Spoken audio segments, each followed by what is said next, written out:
بسم الله الرحمن الرحيم.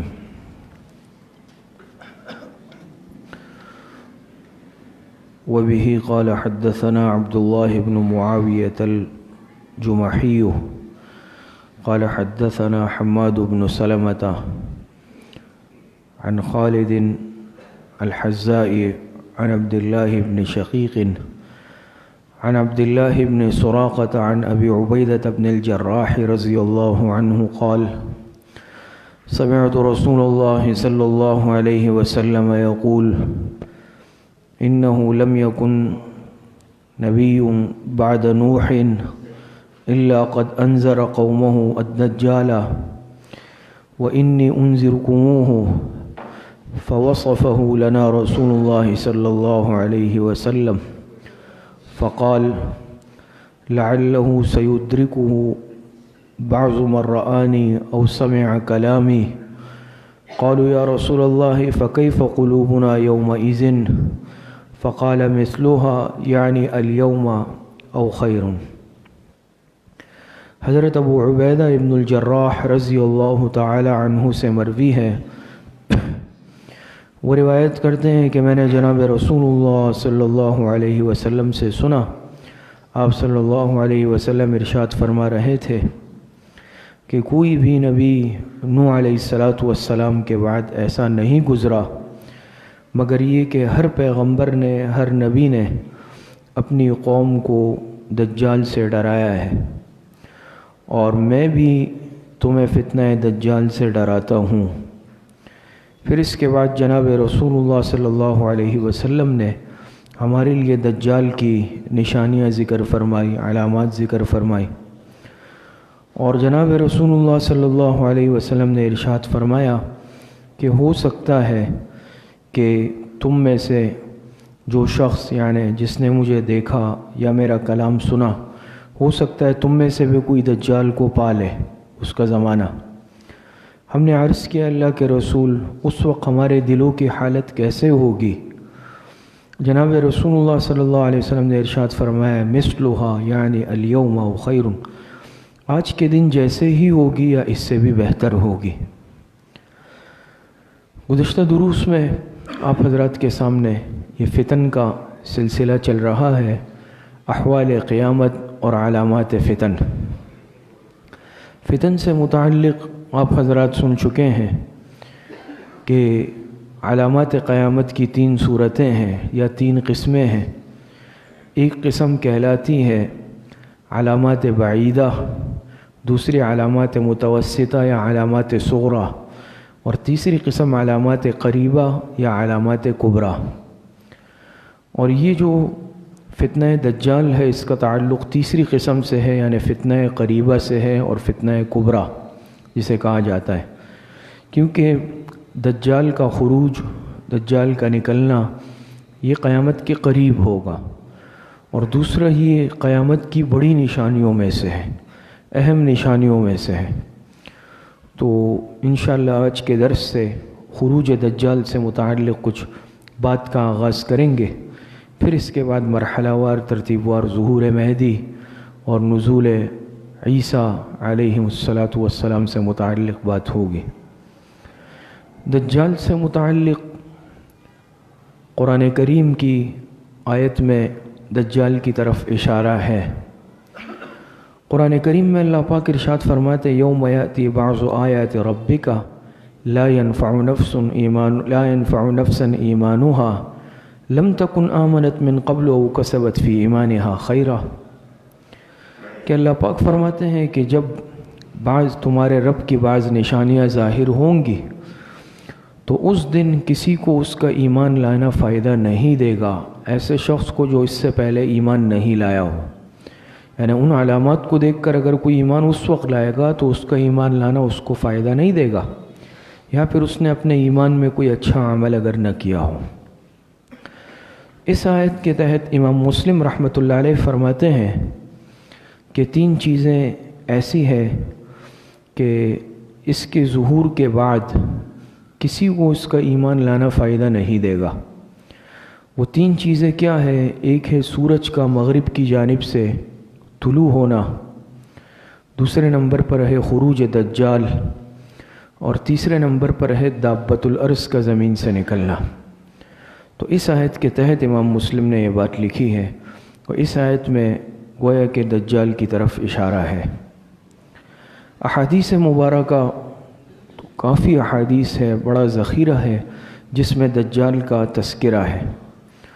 خود اس ترمذی شریف کی کافی روایات ہے، جس میں ایک روایت تو ابھی آپ حضرات کے سامنے آئی اور اس کا ترجمہ بھی آپ کے سامنے ہوا کہ حضور علیہ السلام نے فرمایا کوئی پیغمبر نوح علیہ السلام کے بعد ایسا نہیں گزرا جس نے اپنی قوم کو دجال کے فتنے سے آگاہ نہ کیا ہو، نہ ڈرایا ہو، اور میں بھی تمہیں فتنہ دجال سے ڈراتا ہوں۔ پھر آپ علیہ السلام نے اس کی کچھ علامات بھی ذکر فرمائی۔ اسی طریقے سے اسی ترمذی شریف کی روایت میں آگے دوسری روایت بھی ہے کہ جس میں حضور علیہ السلام نے دجال سے متعلق ذکر فرمایا، قام رسول اللہ صلی اللہ علیہ وسلم فی الناس فاثنى علی اللہ بما هو اہلہ ثم ذکر الدجال۔ پھر آپ علیہ السلام نے دجال کا ذکر کیا۔ اسی طرح آگے ترمذی شریف ہی کی ایک اور روایت ہے کہ جس میں جناب نبی کریم صلی اللہ علیہ وسلم فرماتے ہیں الملحمۃ العظمیٰ وفتح القسطنطنیہ وخروج الدجال فی 7 اشہر۔ اسی طریقے سے اسی ترمذی شریف کی ایک اور روایت میں حضرت ابن عمر رضی اللہ تعالی عنہما سے مروی ہے کہ عن النبی صلی اللہ علیہ وسلم انہ سئل عن الدجال فقال الا ان ربکم لیس باعور الا وانہ اعور عینہ الیمنی کانہا عنبۃ طافیۃ، کہ آگاہ ہو تمہارا جو رب ہے، حقیقی رب، وہ آور نہیں ہے۔ آور اس کو کہتے ہیں جس کے ایک آنکھ میں نقص ہو، عیب ہو، کانا، اور جو دجال ہوگا اس کی ایک آنکھ کانی ہے، اس کی جو دائیں آنکھ ہے وہ کانی ہے اور ایسے ابھرے ہوئے یعنی انگور کے دانے جیسی ہوگی۔ اسی طریقے سے اسی ترمذی شریف ہی کی روایت میں ہے، حضرت انس رضی اللہ عنہ سے مروی ہے کہ قال رسول اللہ صلی اللہ علیہ وسلم یأتی الدجال المدینۃ فیجد الملائکۃ یحرسونها فلا يدخلها الطاعون ولا الدجال ان شاء اللہ، کہ دجال جیسے آپ حضرات کے سامنے بات ہے پوری دنیا کا چکر لگائے گا، گھومے گا، لیکن یہ مدینہ منورہ میں داخل نہیں ہو سکے گا۔ وہاں اللہ پاک فرشتوں کا پہرا لگا دیں گے، تو یہ مدینہ میں بھی داخلی کی کوشش کرے گا، لیکن مدینہ منورہ میں ارد گرد فرشتوں کا پہرا ہوگا، اس پہرے کی وجہ سے یہ داخل ہونے پر قادر نہیں ہوگا، داخل نہیں ہو سکے گا۔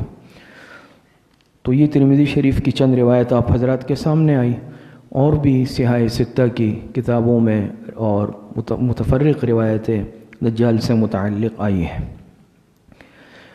تیسری بات اقوال اور آراء علماء کرام دجال سے متعلق، قاضی عیاض رحمۃ اللہ علیہ فرماتے ہیں کہ ان احادیث میں دجال کے پائے جانے کی خبر صحیح ہونے میں اہل سنت والجماعت کے لیے حجت ہے، دلیل ہے، یعنی یقینی ہے دجال کا آنا۔ اسی طریقے سے امام قرطبی رحمۃ اللہ علیہ اپنی کتاب التذکرہ فی احوال الموتیٰ میں فرماتے ہیں کہ دجال اور اس کے خروج پر ایمان لانا برحق ہے، ضروری ہے۔ علامہ ابن کثیر رحمۃ اللہ علیہ النہایہ میں فرماتے ہیں کہ دجال یہ بنی آدم میں سے ہی ایک شخص ہوگا جس کو اللہ پاک اپنے بندوں کے امتحان کے لیے یعنی اللہ نے پیدا کیا ہے، آزمائش کے لیے۔ اسی طریقے سے امام طحاوی رحمۃ اللہ علیہ فرماتے ہیں عقیدہ الطحاویہ میں کہ ہم علامات قیامت پر ایمان رکھتے ہیں، مثلا خروج دجال اور نزول عیسیٰ علیہ السلام۔ تو یہ کچھ اقوال آپ حضرات کے سامنے آئے۔ اسی طریقے سے دجال کے موضوع پر مختلف کتابیں بھی لکھی گئی ہیں، تو تفصیلی ہے بس چند ایک کے نام، جیسے المسیح الدجال والاحداث المسیرۃ لنہایت العالم، یہ شیخ احمد مصطفیٰ قاسم الطبلاوی کی ہے، مسیح الدجال کے موضوع پر عربی میں۔ اسی طریقے سے المسیح الدجال حقیقت لا خیال، عبداللطیف عاشور کی ہے۔ اسی طریقے سے المسیح الدجال ونزول عیسیٰ ابن مریم علیہ السلام، خالد ابن محمد عثمان کی۔ اسی طریقے سے المسیح الدجال منبع الکفر والضلال وینبوع الفتن والاوجال، یہ ابو محمد اشرف ابن عبد المقصود کی تحقیق کے ساتھ یہ کتاب ہے۔ تو یہ دجال سے متعلق کچھ اہم کتابوں کا تذکرہ آپ حضرات کے سامنے آیا۔ دجال سے متعلق ہم مسلمانوں کا کیا عقیدہ ہے، دجال سے متعلق کیا عقیدہ رکھنا چاہیے، اس کو بھی سمجھ لیں کہ ہمارا یعنی ہم مسلمانوں کا، اہل سنت والجماعت کا دجال سے متعلق یہ عقیدہ ہے کہ دجال کا ظہور اور خروج یہ برحق ہے، یقینی ہے، ہم اس پر یقین رکھتے ہیں، ایمان لاتے ہیں، اس میں کسی شک و شبے یا تردد کی کوئی گنجائش نہیں ہے۔ اور احادیث صحیحہ اور متواترہ سے یہ ثابت ہے کہ قرب قیامت میں دجال یہ نکلے گا اور فتنہ اور فساد پھیلائے گا، اور وہ ساری تفصیلات انشاءاللہ آگے آپ حضرات کے سامنے دروس میں آئے گی۔ اور بالآخر حضرت عیسیٰ علیہ السلام کے ہاتھوں یہ دجال مقام لط پر اپنے انجام سے دوچار ہوگا، وہ ان کو قتل کریں گے۔ اسی طریقے سے دجال سے متعلق یہود کا کیا عقیدہ اور نظریہ ہے۔ مسلمانوں کا نظریہ اور عقیدہ تو آپ حضرات کے سامنے بیان ہوا کہ ہم خروج دجال پر یقین رکھتے ہیں، اور اس میں کسی قسم کا کوئی شک و شبہ نہیں ہے کہ قیامت سے پہلے یہ ضرور نکلے گا، اور اس فتنے سے حضور علیہ السلام نے بہت زیادہ یعنی تفصیلات کے ساتھ صحابہ اکرام کو آگاہ فرمایا۔ دجال سے متعلق یہود کا کیا عقیدہ ہے؟ یہود کا نظریہ یہ ہے کہ یہ جو دجال ہے وہ بھی کہتے ہیں یہ آئے گا اور یہ یہود کا بادشاہ ہوگا۔ آپ کو معلوم ہے نا، آپ نے سنا تھا کہ اس کے لشکر میں 70,000 یہود ہوں گے، وہ اس کا ساتھ دیں گے باقاعدہ، یہود وہ تو اس کے منتظر ہے۔ تو یہود کا نظریہ ہے کہ وہ یہود کا بادشاہ ہوگا اور تمام یہود کو بیت المقدس میں آباد کر دے گا، بسائے گا، اور ساری دنیا پر جتنی دنیا ہے سب پر یہود کی حکومت قائم ہو جائے گی، اور تمام یہود دشمنوں کا دنیا سے وہ خاتمہ کر دے گا، صفایا کر دے گا۔ دنیا میں صرف یہود رہ جائیں گے، ان کی بادشاہی ہوگی، یہود کا تسلط ہوگا، اور ہر وہ شخص جو یہود کے ساتھ دشمنی رکھے گا دجال اس کا خاتمہ کر دے گا، اور یہود کو کسی سے کوئی خطرہ باقی نہیں رہے گا۔ یہ یہود کا دجال سے متعلق نظریہ ہے، اور انشاءاللہ اپنے مقام پر آگے اس کی تفصیلات بھی آئے گی کہ اسی کے لیے پوری ایک تیاری چل رہی ہے، اور یہود اس کے لیے برسوں سے ان تمام چیزوں کے لیے تیاری کر رہے ہیں۔ اس کی تفصیلات آئیں گی، ہیکل سلیمانی ہے اور اسی طریقے سے دوسرے معاملات ہیں۔ پوری دنیا کو اپنے کنٹرول اور قبضے میں لینے کے لیے وہ غافل نہیں ہے یہود، بلکہ وہ بھرپور انداز میں تیاری کر رہے ہیں۔ تو انشاءاللہ دروس میں موقع محل کے اعتبار سے ترتیب کے ساتھ جیسے دجال کے خروج کے حالات بیان ہوں گے، اور انشاءاللہ اگلے درس میں دجال کا تعارف، تذکرہ کہ بھئی دجال کا نام کیا ہے، وہ کیسے ہوگا، اس میں اس کی صفات یعنی علامات کیا کیا ہے، انشاءاللہ اگلے درس میں اس پر بات کریں گے۔